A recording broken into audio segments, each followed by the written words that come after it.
ఈనాటి విశ్లేషణకు స్వాగతం. ఈరోజు ప్రపంచ భవిష్యత్తునే మార్చేయగల ఒక అత్యంత ఆసక్తికరమైన, బహుశా కొంచెం భయపెట్టే అంశాన్ని మనం పరిశీలించబోతున్నాం. ప్రస్తుతం ప్రపంచవ్యాప్తంగా 7 ముఖ్యమైన దేశాలు అక్షరాలా ఒక నాగరికతా విచ్ఛిన్నం దిశగా పయనిస్తున్నాయి.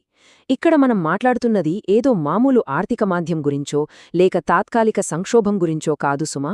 ఈ 7 దేశాలు లోపలినుంచి, అంటే సంస్థాగతంగా పూర్తిగా కుప్పకూలిపోతున్నాయి. ఆ జాబితాలో కుప్పకూలుతున్న ఆ మొట్టమొదటి దేశమేంటో తెలిస్తే ఖచ్చితంగా ఆశ్చర్యపోతాం. ఎందుకంటే అదేదో బాంబుల మోతతో దద్దరిల్లుతున్న ఒక యుద్ధభూమి కాదు, లేక అంతర్జాతీయ ఆంక్షల కింద నలుగుతున్న ఒక చిన్న దేశం, అంతకంటే కాదు.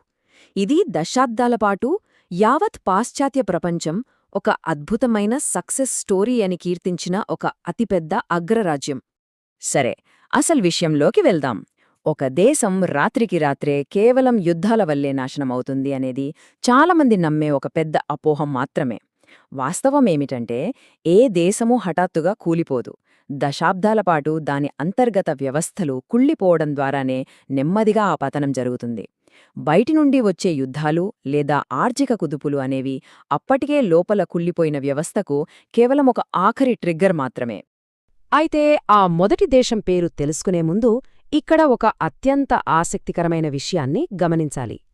ఈ అగ్రరాజ్యం లోపలి నుండి క్షీణిస్తోందన్న నగ్న సత్యాన్ని అంగీకరించడానికి పాశ్చాత్య ప్రపంచం ససేమిరా అంటోంది. ఎందుకంటే అభివృద్ధి చెందిన పాశ్చాత్య ప్రజాస్వామ్యాలు ఎప్పటికీ పతనం కావు అనేవాళ్ల పునాది సిద్ధాంతాలకి ఇది పూర్తిగా విరుద్ధం కదా. కాని సత్యం ఎప్పుడూ చేదుగానే ఉంటుంది. ఆ మొదటి దేశం మరేదో కాదు, ఫ్రాన్స్. సురక్షితమనే భ్రమలో బతుకుతున్న ఒక అగ్రరాజ్యం. ప్రపంచంలో 5వ అతిపెద్ద ఆర్థిక వ్యవస్థ అయిన ఫ్రాన్స్ ఇప్పుడు సామాజిక విచ్ఛిన్నమనే అత్యంత ప్రమాదకరమైన దశలోకి ప్రవేశిస్తోంది. ఇప్పుడు ఇక్కడ నిజంగా ఆసక్తికరమైన విషయం ఏమిటంటే, ఫ్రాన్స్ ఎదుర్కొంటున్న ఈ పతనాన్ని ఖచ్చితమైన గణాంకాల ద్వారా మనం కళ్లారా చూడవచ్చు. ఒక్కసారి ఆలోచించండి, వాళ్ల జాతీయ అప్పు ఏకంగా వాళ్ల జీడీపీలో 112% చేరుకొంది. ఇది ఊరికే ఒక అంకి కాదు, ఒక బలమైన దేశం తన ఆర్థిక పునాదులను ఎలా కోల్పోతుందో చెప్పడానికి అత్యంత స్పష్టమైన నిదర్శనమిది. ఫ్రాన్స్లో ప్రస్తుతం ఎలాంటి సామాజిక రాజకీయ విచ్ఛిన్నం జరుగుతోందో కొన్ని స్పష్టమైన ఉదాహరణలు చూస్తే అర్థమవుతుంది. వరుసగా 3 ప్రభుత్వాలు కేవలం ఎమర్జెన్సీ అధికారాలతోనే నెట్టుకొస్తున్నాయి. ఇక 1968 తర్వాత ఫ్రాన్స్ చరిత్రలో కనివీని ఇరుగని స్థాయిలో పెన్షన్ సంస్కరణలపై నిరసనలు మిన్నంటాయి. నగర శివార్లలో పోలీసుల నియంత్రణ పూర్తిగా పోయి సమాంతర అధికార వ్యవస్థలు రాజ్యమేలుతున్నాయి. ఇక ఎన్నికల ముఖచిత్రమైతే ఎవరికీ మెజారిటీ రాని విధంగా ముక్కలైపోయింది. ఇవన్నీ పతనానికి ముందు కనిపించే అత్యంత స్పష్టమైన సంకేతాలు. ఇక మనం రెండవ దేశం ఇథియోపియాను చూద్దాం. సంస్థాగత మరియు జాతిపరమైన విభేదాలకు ఇది కేర్ ఆఫ్ అడ్రస్. కేవలం 2019లో నోబెల్ శాంతి బహుమతితో అంతర్జాతీయంగా కీర్తించబడిన ఈ దేశం ఆ తర్వాత 2 ఏళ్లకే భయంకరమైన అంతర్యుద్ధంలోకి ఎలా వెళ్లిపోయిందో చూస్తే ఆశ్చర్యం వేస్తుంది. దీనికి ప్రధాన కారణం ఒకటుంది, అదే ఎథ్నిక్ ఫెడరలిజం, అంటే జాతి ఆధారిత సమాఖ్య విధానం. సమాజంలోని వివిధ జాతులను సమగ్రంగా, నిర్మాణాత్మకంగా కలుపుకుపోవడానికి బదులు ఇది కేవలం పైస్థాయి నాయకుల మధ్య ఒప్పందాలతో నడిపించే ఒక నాటకంలాంటి వ్యవస్థ. ఎప్పుడైతే ఆ కేంద్ర నియంత్రణ కాస్త సడలిందో, దశాబ్దాలుగా లోపల అణిగున్న విభేదాలొక్కసారిగా బద్దలై ఇథియోపియా ఒక తీవ్రమైన రక్తపాతంలో కూరుకుపోయింది. మూడవ దేశం మన పొరుగునే ఉన్న పాకిస్తాన్ నెమ్మదిగా సాగే పతనం. ఇదొక క్లాసిక్ స్లో మోషన్ ఫెయిల్యూర్. అంటే దశాబ్దాలపాటు మన కళ్లముందే కనిపిస్తూ సాగుతున్న సంస్థాగత పతనం అన్నమాట. ఈ విచ్ఛిన్నం ఎలా జరుగుతోందో ఒకసారి విశ్లేషిద్దాం. పాకిస్తాన్ పతనం ప్రధానంగా 3 వైపుల నుండి జరుగుతోంది. మొదటిది అసలు పన్నులే కట్టని ఉన్నత వర్గాలు. దానికి తోడు 70 ఏళ్లుగా IMF బెయిలౌట్స్ పైనే బతుకుతున్న ఆర్థిక సంక్షోభం. రెండవది దేశ వనరులన్నింటినీ మింగేస్తూ ఏమాత్రం జవాబుదారీతనం లేకుండా ప్రవర్తించే మిలిటరీ ఆధిపత్యం. మూడవది మరియు అత్యంత ప్రమాదకరమైనది, రాజకీయ వ్యవస్థపై ప్రజలు పూర్తిగా నమ్మకం కోల్పోవడం. ఈ విచ్ఛిన్నం వల్లనే అక్కడి యువత రాడికలైజ్ అవ్వడం లేదా దొరికిన దారిన దేశం విడిచి పారిపోవడం జరుగుతోంది. ఇక 4వ అంశం తప్పుడు పునాదుల బలహీనత.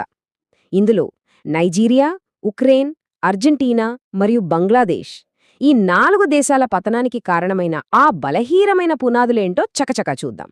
ఇది పరిస్థితిని ఎంత అద్భుతంగా వివరిస్తోందంటే ఈ దేశాలన్నింటికీ ఒక తాత్కాలిక పునాది ఉండింది. ఉదాహరణకు నైజీరియా కేవలం చమురు ఆదాయంపై ఆధారపడింది. నేడు ఏకంగా 70% కరెన్సీ పతనంతో పాటు అంతర్గత భద్రతా లోపాలను ఎదుర్కొంటోంది. ఉక్రెయిన్ పరిస్థితి చూస్తే యుద్ధానికి ముందే ఉన్న జనాభా సమస్య ఇప్పుడు తీవ్రమైంది. అర్జెంటీనా తాత్కాలిక ప్రజాకర్షక విధానాలతో అప్పుల ఊబిలో కూరుకుపోయింది. ఇక బంగ్లాదేశ్ కేవలం వస్త్ర ఎగుమతుల భూమ్మీద నిర్మితమై ఆ బుడగ పగలగానే ఇప్పుడు రాజకీయ అస్థిరతలో అల్లాడుతోంది. ఇక్కడ ఉక్రెయిన్ గురించి అత్యంత నిష్పాక్షికంగా ఒక వాస్తవాన్ని మనం అంగీకరించాలి. ఒక దేశమంటే కేవలం దాని జీడీపీ అంకెలు కాదు కదా, అది అక్కడ ప్రజలు. ఉక్రెయిన్ పునర్నిర్మాణానికి అవసరమైన అతి ముఖ్యమైన మానవ వనరులు అంటే అక్కడ ప్రజలు ఇప్పుడు 30కి పైగా దేశాల్లో చెల్లాచెదురయ్యారు. రేపు శాంతి ఒప్పందం కుదిరినా వాళ్లంతా వెంటనే మళ్లీ తమ దేశానికి తిరిగి వస్తారన్న గ్యారంటీ లేదు. ఇదొక అత్యంత ప్రమాదకరమైన సంస్థాగత ఉచ్చు.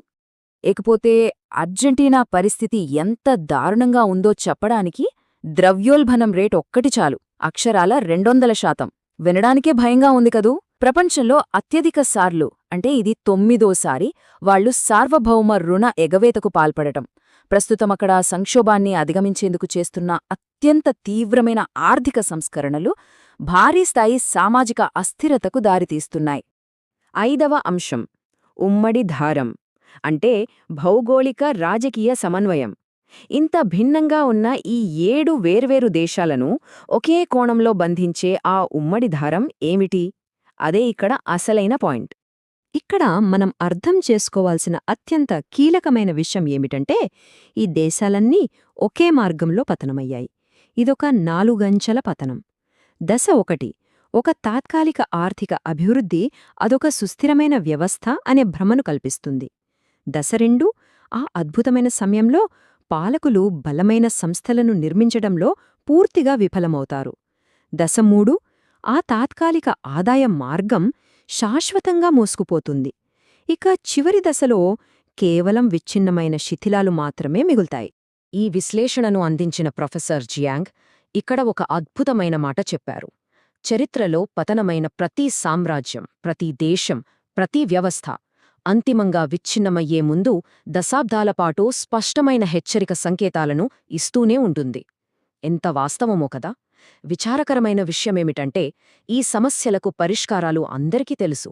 అయినప్పటికీ తమ స్వల్పకాలిక రాజకీయ ప్రయోజనాల కోసం పాలకులు, మిలిటరీ నాయకులు ఆ హెచ్చరికలను ఉద్దేశపూర్వకంగా విస్మరిస్తూనే ఉన్నారు.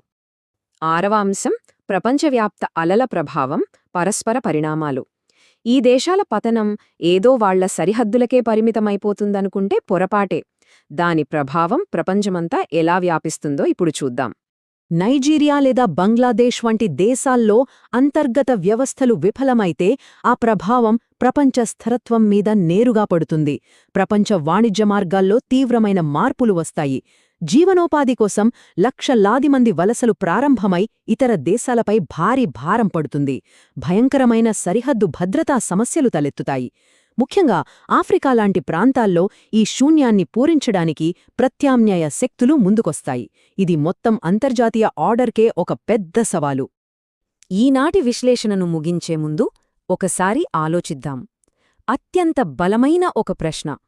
ఈ 7 దేశాలు లోపలి నుండే కుళ్ళిపోయి కుప్పకూలుతుండగా బయటికి ఎంతో సుస్థిరంగా కనిపిస్తూనే రేపు విచ్ఛిన్నం కాబోయే ఆ తదుపరి దేశమేది?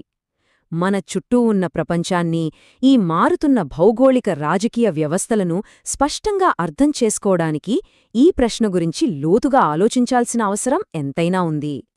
ఈ అంశంపై మరింత తెలుసుకోవాలన్న ఆసక్తిని ఈ విశ్లేషణ కలిగించిందని ఆశిస్తూ మరొక ఆసక్తికరమైన విశ్లేషణతో మళ్ళీ కలుద్దాం.